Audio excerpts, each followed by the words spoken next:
falando, esse trabalho é um trabalho que foi publicado já, né? Um doutorado, sob minha orientação, o aluno Guilherme Penha, acho que o Daniel está na banca dele, inclusive. Então, o Daniel já conhece o trabalho, não sei se lembra, que a qualificação foi há cerca de 2 anos, né? Mas é um tema que está bem alinhado, na verdade, na mesma área do trabalho do Manuelito, do Paulo, né? E do Luiz. Então, tendo na parte de suporte à rede, né? Parte de geração distribuída, especificamente, esse é um trabalho que foi aprovado e publicado nessa revista Electrical System Research. Agora, já saiu a versão eletrônica, mas vai sair agora a versão impressa em agosto. E esse trabalho foi apresentado no IPST, né? Agora em junho. E eu aproveitei, obviamente, a apresentação do IPST, por isso o texto em inglês, mas eu vou fazer toda a apresentação em português. E vou só abrir um parênteses, né? Porque como eu peguei a íntegra da apresentação do IPST, vou abrir um parênteses para uma fundamentação teórica muito rápida, para quem, porventura, não entenda ainda do tema, né? Então, o título é Synchroinverter coupled to a lithium-ion bank for grid frequency and voltage supports and control charge and discharge. Ou seja, é uma técnica, né, de suporte, que é o synchroinverter acoplado a um banco de bateria de íon de lítio, né, para o suporte de frequência e tensão, e também o controle automático da carga e da descarga da bateria, tá?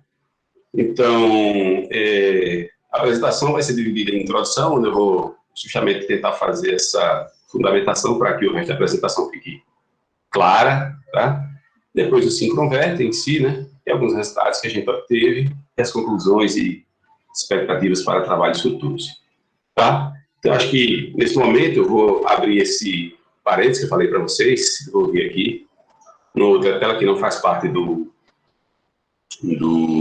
da apresentação em si, do trabalho, mas eu acho que é um gráfico bem importante para quem, porventura, não entende bem da área, né, de suporte. Então, o gerador síncrono convencional, ligado à rede elétrica, né, são essas máquinas que compõem a geração primária, que você tem aí Paulo Afonso. No Brasil, basicamente, são as hidrelétricas, né? Ele tem algumas fases de controle, né, perante variações, né, ou desequilíbrios entre geração e carga, a rede elétrica. E a primeira fase seria essa fase aqui da inércia, né?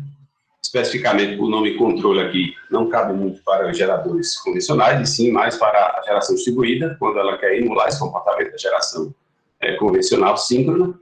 Então, você tem essa primeira etapa aqui, né, que ocorre até cerca de 10 segundos, após a ocorrência dos distúrbios, que é a fase de resposta natural da máquina, vamos dizer assim. Que no caso aqui, o nome está controle de inércia, pelo fato de que na geração distribuída, como não se tem essa resposta natural similar à geração síncrona, convencional, se procura via controle para emular essa resposta. Depois vem a fase já de controle primário, né, que seria aí na faixa dos 10 a 30 segundos, e assim por diante, né, controle secundário, enfim, é uma sequência. Então, eu quero que vocês guardem na memória, né, pelo menos essas 2 primeiras etapas aqui, que você tem a resposta natural da geração, e depois você tem a entrada dos controles, né, em funcionamento. Então, voltando para a apresentação,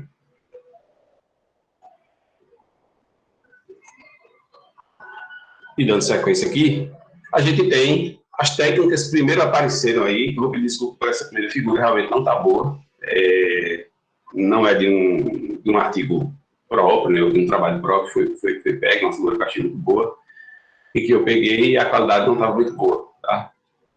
Eu não tenho nenhuma figura tão boa, assim, do ponto de vista de ser clara, né? Então, eu acabei utilizando essa. Então, algumas técnicas que surgiram, primeiramente, foi a inércia sintética, como o próprio nome sugere, né? É uma forma sintética de fornecer uma resposta inercial que a geração distribuída, aquelas baseadas principalmente em eólica e fotovoltaica, não possui pelo fato de serem ligadas à rede através do conversor, né? Então, na verdade, quem deveria ter inércia deveria ser o conversor de interconexão à rede, e ele não tem. Quer dizer, tem resposta rápida e, portanto, ele não serviria para dar esse suporte ou ter uma resposta similar do gerador síncrono. Então, o que acontece é que, via controle, é possível, a partir das variações de frequência, a gente tem aqui a frequência estimada da rede, a partir de suas variações, passando por um modelo mecânico de máquina síncrona produzir uma parcela de torque adicional a ser somada ao torque normal de operação da geração distribuída, e essa parcela de torque adicional, ela teria, vamos dizer assim, ela daria a capacidade à unidade de geração de dar o suporte de frequência, no caso, através de uma resposta inercial, controlada ou sintética, como é dita aí, ou mesmo, como algumas pessoas dizem, virtual.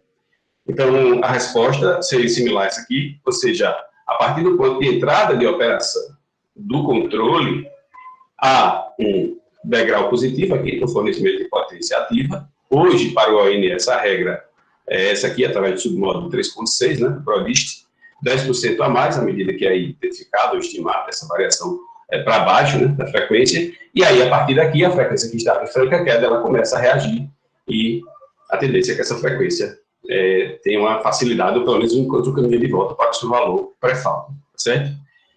No entanto, essa inércia sintética ela é muito limitada, visto que ela só fornece o suporte de potência ativa, né, portanto, de frequência, e, além disso, ela é usada apenas para emular a resposta da máquina síncrona, a geração síncrona convencional.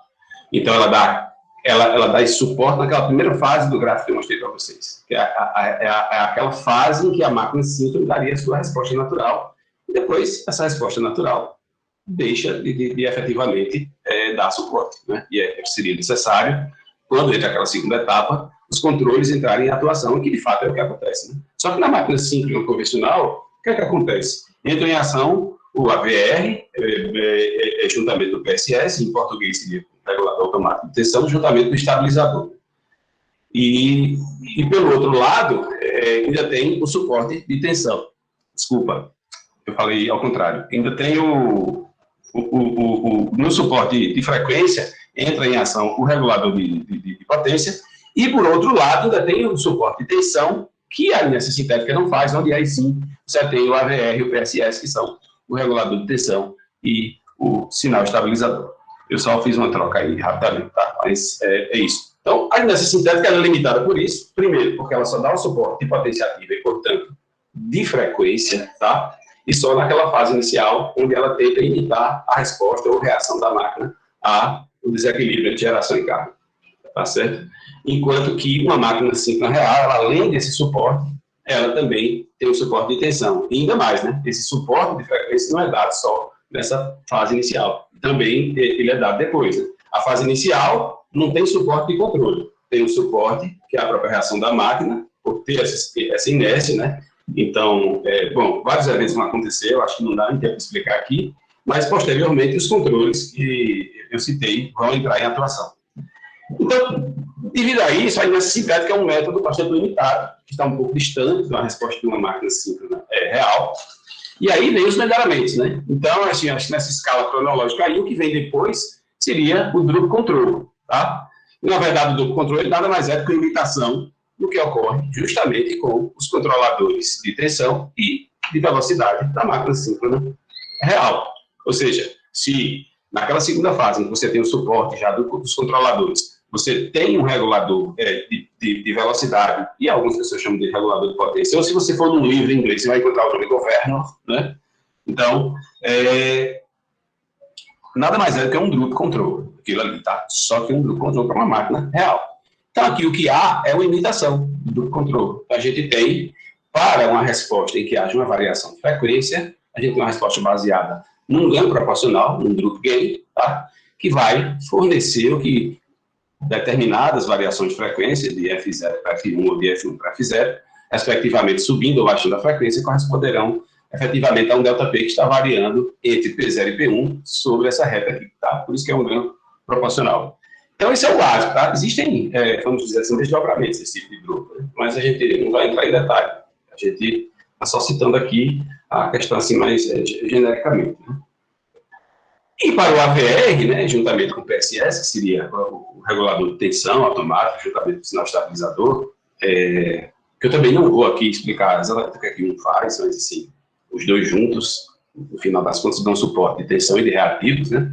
A partir da geração de síncrono convencional, a gente tem um Drup que também imita esse comportamento, porque lá na máquina síncrona, de fato, que esse controle também é feito via Drup, tá? de tensão baseada em potência reativa, tal qual essa imitação que é mostrada aqui.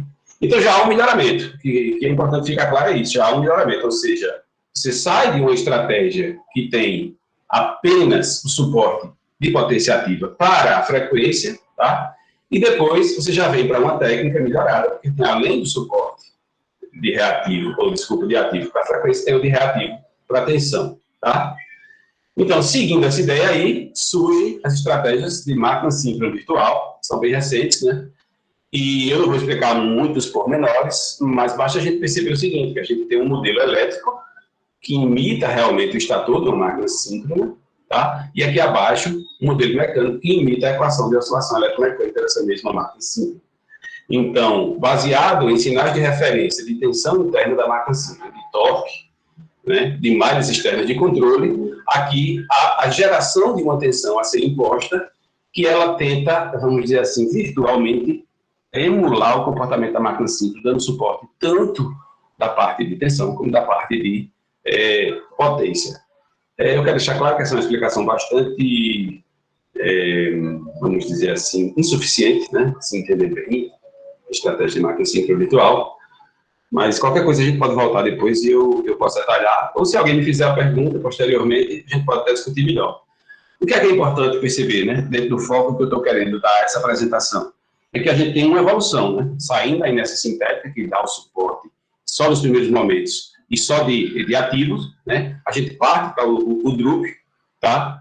Que, dependendo da situação, pode dar um suporte um pouco mais duradouro, tá? E não ficar só daquela parte de reação da máquina síncrona, de emulação da reação da máquina síncrona, e que também dá o suporte de reativo.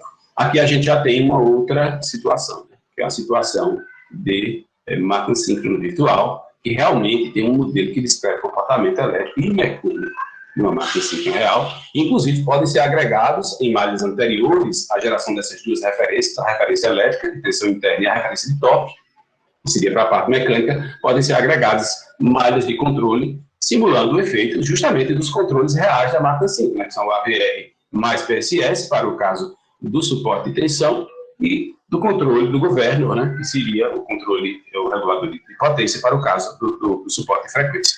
Tá? Então, eu quero deixar claro que está tendo uma evolução, né? Ou seja, parte de uma estratégia que imita a máquina síncrona com uma certa distância, mas a gente já vai aproximando para uma estratégia que realmente já tem uma certa, vamos dizer assim, similaridade, ou que já dá uma certa similaridade para com o comportamento da máquina síncrona real, que é quando chega aqui na máquina síncrona virtual. Por isso esse nome, né? Agora, sim, o que é importante também perceber é que essas estratégias, elas podem, vamos dizer, não dar um suporte muito duradouro, visto que, se a gente pensar, né, de uma maneira assim mais simplória, vamos dizer, no caso lá da inércia sintética, de onde é que vem essa potência adicional, né? De onde é que vem essa potência adicional? Imagine, voltando aqui, que você vai dar esses 10% a mais aqui, tá? Para dar um suporte de frequência à rede, né? Isso por demanda do operador do sistema. Mas e aí? Onde é que vem esses 10%? Né? É importante se perguntar isso. Ora, se a gente estiver pensando na turbina eólica, fatalmente isso vai vir da turbina eólica, né? Assim como se a gente pensasse lá no caso de um gerador fotovoltaico. Em ambos os casos, isso implicaria em alterações, respectivamente, para o caso da eólica, da velocidade de operação da turbina, e para o caso do painel fotovoltaico, do módulo fotovoltaico, do arranjo fotovoltaico, uma variação na tensão CC. Né? Então, isso implicaria, em ambos os casos, em perda do MPPT, né? Que é o modo de operação normal, convencional para a conexão desse tipo de geração, né? Que é quando esse tipo de geração funciona como uma fonte de corrente. Então, quer dizer, isso não é desejável, né? Você ganha por um lado, perde por outro, né? E provoca aí, vamos dizer assim, perturbações na unidade de geração convencional. Então, daí que surge, né? Vamos dizer assim, a justificativa, bastante plausível, para o advento das baterias. Né? E se você tiver uma bateria, você pode promover todas essas estratégias de controle, essas três que eu coloquei aí, e suas diversas variações e derivadas, né? Sem alterar o comportamento da fonte primária, o que é muito interessante. Né? Ou seja, a bateria ela ficaria responsável por prover todo o suporte de potência ativa Enquanto que o suporte de potência reativa, quando a estratégia tiver, né, que seria o caso do Drup e o caso da máquina síncrona virtual, ela seria dada apenas por aumento da capacidade do conversor de interconexão, certo? E via controle, quer dizer, não precisa de nenhum dispositivo adicional, então o investimento ficaria apenas por conta do aumento do tamanho do inversor, tá? Então, o desdobramento que vem sendo dado, né, a essa área de pesquisa na área de máquinas síncronas virtuais, né, passa por algumas estratégias desenvolvidas por alguns grupos na Alemanha, Japão, Estados Unidos, tá? Cada projeto tem um nome, né? V-Sync, para o caso do pessoal da Alemanha, o ISE, para o caso do pessoal do Japão, não tem em detalhe aqui na apresentação, mas eu posso até passar algumas referências para quem tiver interesse no assunto, e vocês poderão conhecer essas estratégias, né? Culminando com uma das estratégias mais recentes, que seria justamente o tópico, né, o tema, o foco dessa apresentação, que foi o tema do artigo, né, que foi apresentado, que é o Synchronverter, né? Então, o Synchronverter, um nome sugestivo, né, foi criado por um cara que trabalha na Universidade de Manchester, brasileiro, se não me engano, japonês, acho que é japonês, e, quer dizer, eu não me arrisco a dizer se é japonês ou chinês, porque o nome dele nem é muito longo para ser japonês, nem é muito curto para ser chinês, então ficou no meio termo, então eu não sei, tem 2 sílabas, né? Quando tem uma sílaba é chinês, né? Quando tem 3 ou mais é japonês, geralmente é assim, né? E se tiver uma sílaba ou 2, que for Kim ou Park, aí é coreano. Isso aí não se encaixa em nenhuma dessas. Então, eu não sei. Suponho que seja chinês, talvez. Então, esse cara sugeriu essa estratégia. E qual é a grande vantagem dessa estratégia, né? Antes de falar do advento da bateria para essa estratégia, pensando só do ponto de vista de controle, ela oferece, ou ela fornece, a possibilidade de vários modos de operação, que mesmo as estratégias de máquina síncrona virtual, que são as mais completas, nesse rol dessas 3 aí que eu apresentei, várias ou quase todas não apresentam essa gama tão grande assim de possibilidades de modo de operação. Então, os modos de operação que são originalmente propostos, né, pelo Zong, que é o autor, né, o pai da criança aqui, são os modos de operação com fornecimento de potência ativa e reativa, ou seja, suporte ativo e reativo, e também o suporte de tensão ou frequência. Aí se alguém perguntar, se equivalem, né? Sim, mas são controles diferentes, né? Então, se a gente olhar para essa parte de cima aqui, também sem entrar tanto em detalhe, dá para perceber que a gente está tratando, ou que a estratégia trata do suporte de frequência e de potência ativa aqui na parte de cima, porque a gente tem um torque de referência, trabalhando contra um torque, que seria o torque de carga, que é o torque elétrico, tá? E se a gente pensar nessa chave SP aqui, aberta, né? Então, esse ramo superior aqui, ele desaparece, né? Fica desligado.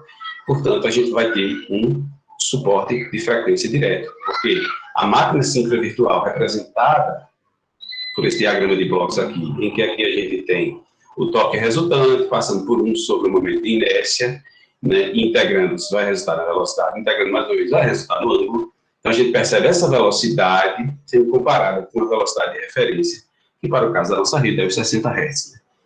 Então, se houver uma velocidade menor, né, para o caso aqui do Synchronverter, então, o que é que vai acontecer? Vai entrar em ação um Drup controle, similar ao que acontece na máquina real, que vai gerar uma componente de torque adicional para ser somada à referência, e aí, portanto, vai se dar mais potência à rede para que a rede, vamos dizer assim, receba esse suporte de frequência, tá? Mas só que é um suporte que é baseado na leitura da própria frequência, tá bom? Agora, se a gente fecha essa chave aqui em cima, então a gente coloca em operação esse PI, que vai zerar essa componente de torque gerada pelo Drup, e aí zerando essa componente de torque, né, e esse valor da saída do PI entrando nesse somatório, vai gerar um somatório com a frequência de referência, que é o nosso 60 Hz, que vai fazer com que aqui a gente tenha uma referência diferente, tá? E a gente vai conseguir neutralizar, desde que o PI zera essa componente de entrada aqui, que é o ΔT. Ficou um pouco difícil visualizar isso, visualize da seguinte maneira, usando o conhecimento de controle que vocês, acho que a maioria já tem, né? Qualquer entrada a um PI bem ajustado vai ser zerada, né? Então, a gente vai zerar esse ΔT e, portanto, a gente passaria a ter uma estratégia em que a gente tem a potência constante para o suporte e não mais uma estratégia baseada em frequência, tá certo? A mesma coisa ocorre aqui de baixo, tá certo? A gente tem aqui a parte de suporte e tensão, Então, a gente percebe uma tensão lida da rede, estimada, né, geralmente por um PLL, e a comparação com o valor nominal que aquela tensão deveria ter, desculpa. Aqui essa diferença passando por um loop de tensão, tá? E aqui, novamente, a gente tem uma chavezinha. Então, a gente imagina o seguinte, vamos imaginar primeiro essa chave desligada. Então, a gente está desligando o loop de tensão.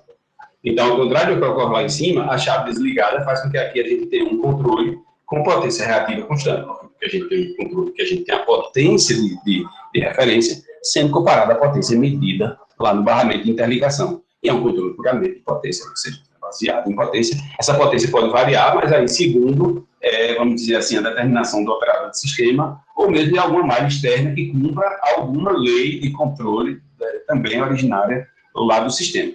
Agora, se a gente fecha essa chave, a gente coloca em ação aqui o grupo de tensão e a gente adiciona uma parcela adicional de potência reativa, uma referência, que vai fazer com que essa estratégia trabalhe como grupo de tensão.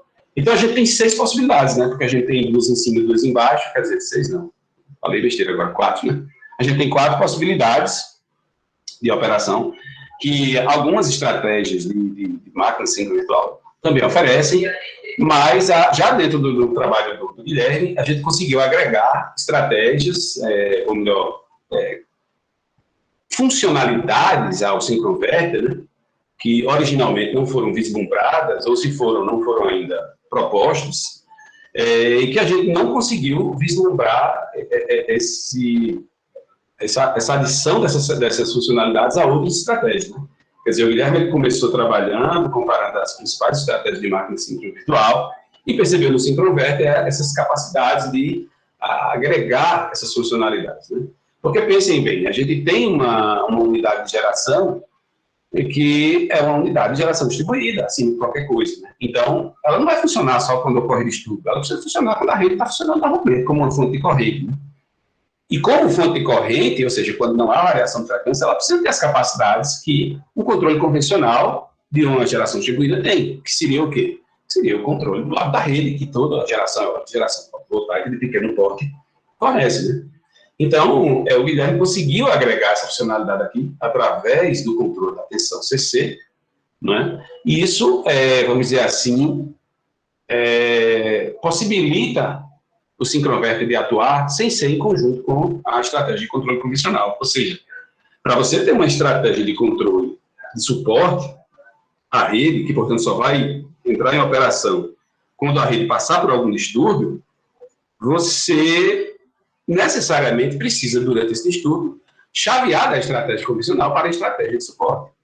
Então, se você consegue a estratégia de suporte, adicionar as capacidades, as funcionalidades das estratégias convencionais, você vai se livrar disso. Você vai ter uma estratégia, tá certo? Que pode operar em vários modos de operação e você vai apenas alterar os modos de operação. Não vai haver chaveamento.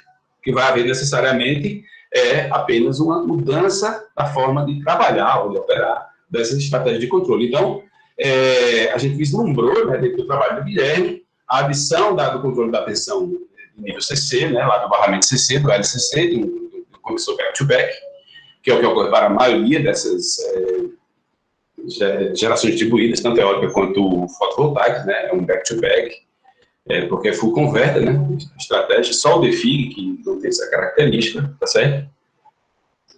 E, portanto, agora a potência ativa ela é gerada, a referência de potência ativa, ela é gerada a partir da correção da tensão do barramento CC, ou seja, se houver qualquer tipo de distúrbio no PCC, que é o barramento de interligação, sem que isso envolva variações de frequência ou tensão a ponto de acionar as estratégias de suporte, então você tem no SyncroVerter agora vamos dizer, o modo de operação convencional, que seria o modo de operação com controle da tensão CC, tá certo?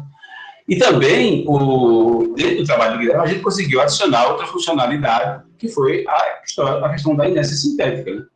Quer dizer, a gente aí ficou com uma estratégia bastante completa, porque ela faz tanto o suporte de ativo, quanto de reativo, tá? Ela faz a inércia sintética, que poderia ser uma emulação da máquina síncrona naqueles instantes iniciais, pós-falta, e ainda em regime permanente ela faz o controle convencional do lado da rede. Então, o que é que faltaria para essa estratégia, né, que, vamos dizer assim, parece ser tão promissora? Justamente uma capacidade maior, tá, para que esse suporte seja mais duradouro, né? Eu digo, esse suporte. Aqui você está funcionando aqui, no controle do lado da rede convencional, porque você não tem nenhum evento em que haja necessidade de suporte. Quando a necessidade de suporte ocorre, então automaticamente entra a inércia sintética, tá? Através desse bloquinho aqui, tá? Essa figura talvez não deixe muito claro como são acionadas essas funcionalidades, tá? Realmente precisaria de mais detalhes. Mas vocês acreditem em mim, assim, no que eu estou falando, dá para pelo menos ter uma visão um pouco de mais alto nível, assim, do que acontece, né? E aí, essa inércia sintética vai ocorrendo, né, até um certo ponto, em que aí não haja mais energia lá no LCC para ser fornecida à rede, né, para realmente viabilizar esse suporte.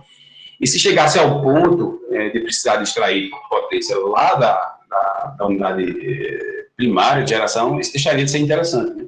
Então, aí que entra a bateria, né, para que essas funcionalidades das malhas de controle, tanto aqui da parte de suporte de frequência, como da parte de suporte de tensão, frequência barra ativos, tensão barra reativos, elas fiquem viabilizadas, né, e aí sim há uma, vamos dizer assim, uma emulação muito próxima do que ocorre com a máquina síncrona real, né, porque aí você tem o trabalho da GD, lá da geração distribuída normal, né, quando não há necessidade de suporte, com essa capacidade aqui, com essa funcionalidade aqui, depois essa funcionalidade para os primeiros instantes no pós-falta, e depois essas funcionalidades através da potência da bateria, e obviamente que aqui embaixo precisaria também de uma maior capacidade do tamanho do conversor, né, de interligação à rede, seria outro investimento necessário de ser feito, mas não só para essa estratégia, né, qualquer estratégia que pretenda dar suporte e tensão vai precisar aumentar o tamanho do conversor, porque vai precisar aumentar a capacidade, a quantidade de potência reativa injetada na rede. Então, isso não é uma desvantagem exclusiva de Syncrovert, sim de qualquer estratégia de máquina síncrona virtual e até do grupo, também, né, se for o caso. Então, a gente consegue, com o advento da bateria, essa estratégia, uma gama muito grande de funcionalidades que realmente se aproximam muito do funcionamento do EGD de uma máquina síncrona convencional. Isso sinaliza para um futuro até de uma rede com muita EGD, tá? O que há 10, 15 anos atrás, 10 não, mas 15 anos atrás era impensável, né? A rede precisava de uma quantidade mínima de geração síncrona para poder manter seu funcionamento. Hoje a gente já tem uma realidade em que a gente pode sonhar com a rede tendo uma quantidade, uma maioria esmagadora assim, de geração distribuída, conectada à rede via conversores e ainda assim a rede ser viável, tá certo? Então, eu acho que tem alguns textos aí que... Pode só repetir o texto que eu acabei não passando antes. Então, o trabalho, basicamente... Desculpa, Milena, eu me perdi um pouco aqui no tempo. Teria como você dizer quanto tempo eu já gastei?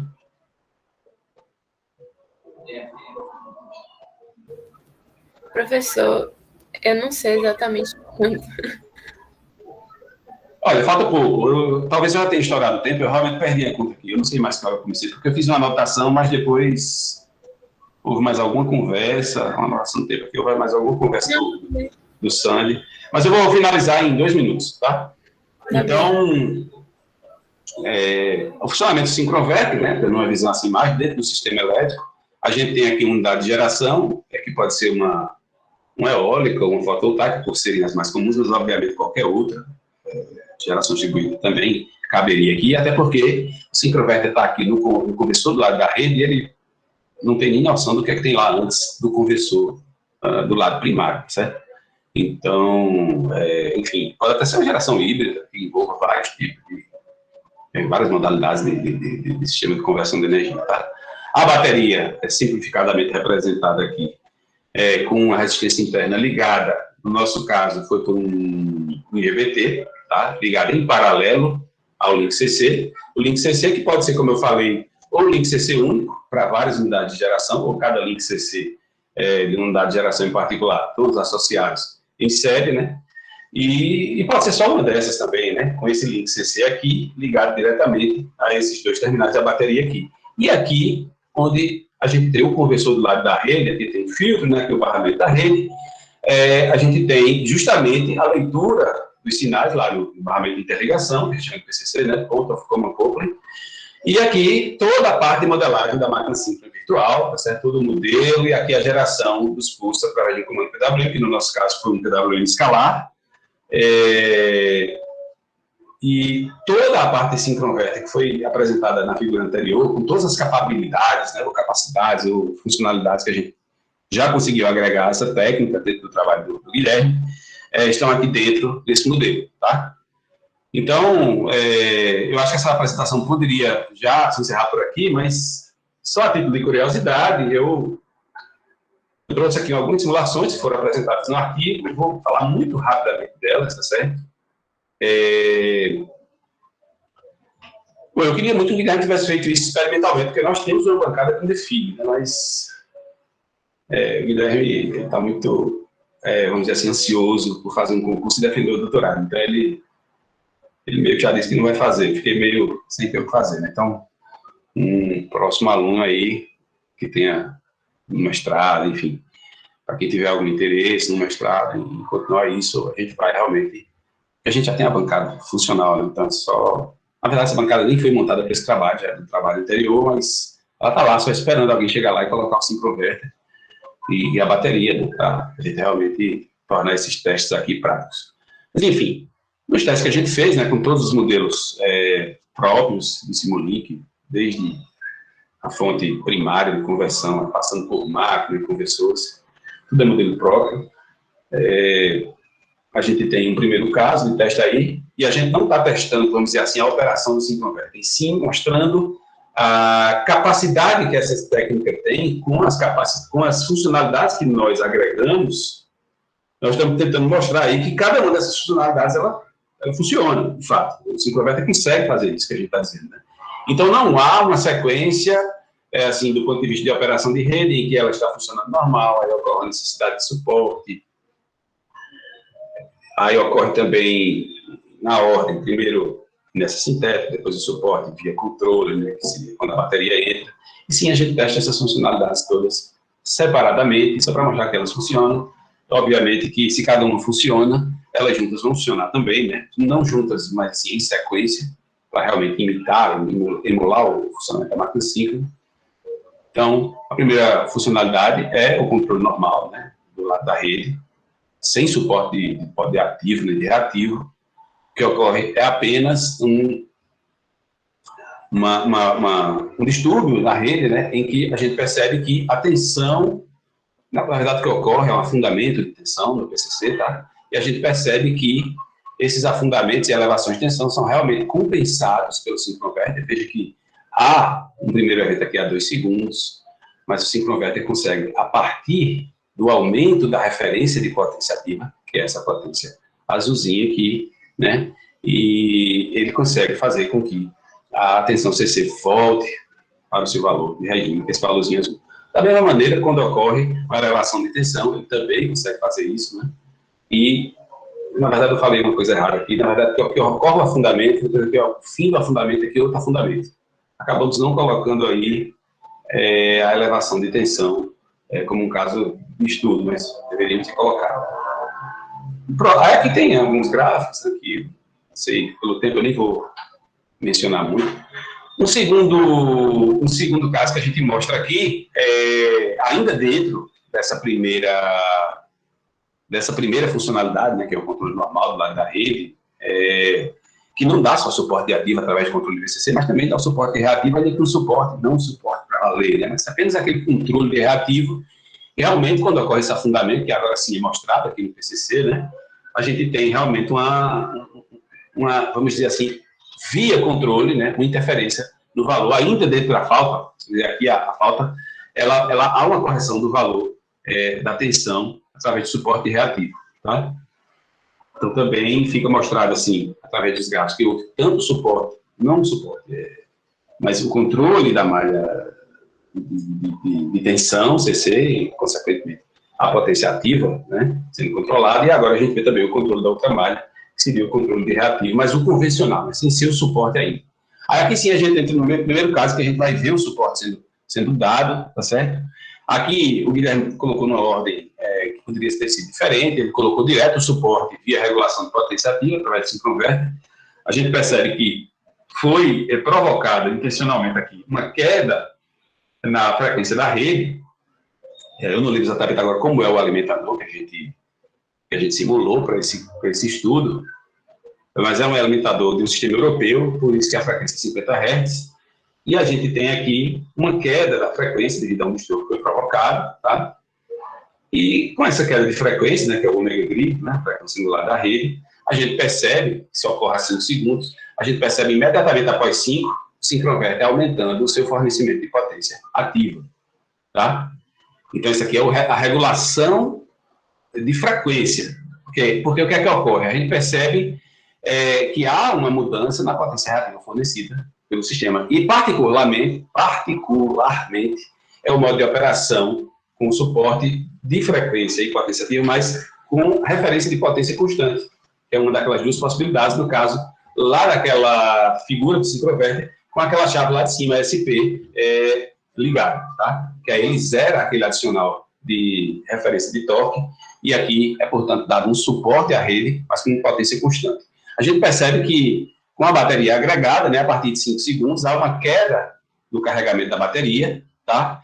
E a partir do momento em que há, vamos dizer assim, é cessado o suporte, que é 6 segundos, que é onde é provocado a interrupção da falta, a bateria volta a carregar. Isso também, porque uma coisa que eu não cheguei a comentar muito, apenas citei lá no título, a gente também tentou agregar, pelos resultados que a gente conseguiu para esse primeiro estudo, a gente entende que conseguiu agregar também a capacidade de a bateria ter sua carga e descarga controlada via controle, sem a necessidade de um conversor boost adicional que fica ligando e desligando a bateria do link CC, certo? A gente percebe aqui que via controle a gente consegue o descarregamento adequado para fornecer o suporte, e depois no carregamento da bateria, até o momento em que a bateria chega num nível de carga, que não é o nível de carga que se espera, mas o Guilherme provocou também essa referência aí, como ponto para a bateria para carregar, para mostrar que realmente a carga e a descarga está sendo controlada, certo?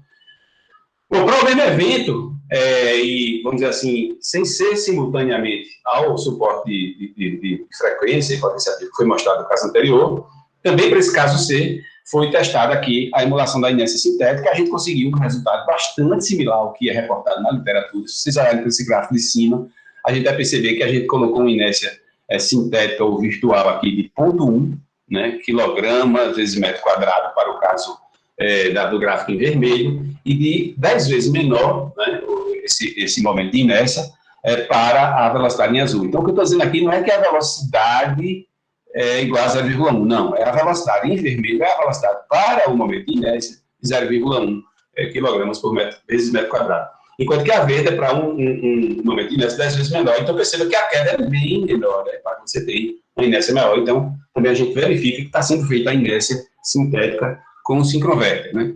E, finalmente, eu acho, agora, o último caso é o suporte de reativo. De maneira, sem entrar muito em detalhe, tem as variações da tensão da rede, a tensão de referência, e a gente vê a potência reativa variando para prover esse suporte reativo, e me coloco à disposição aí para responder qualquer pergunta. Deixa eu interromper aqui a apresentação. Elogiando aqui a apresentação, realmente foi muito boa. Parabéns, professor. Obrigada.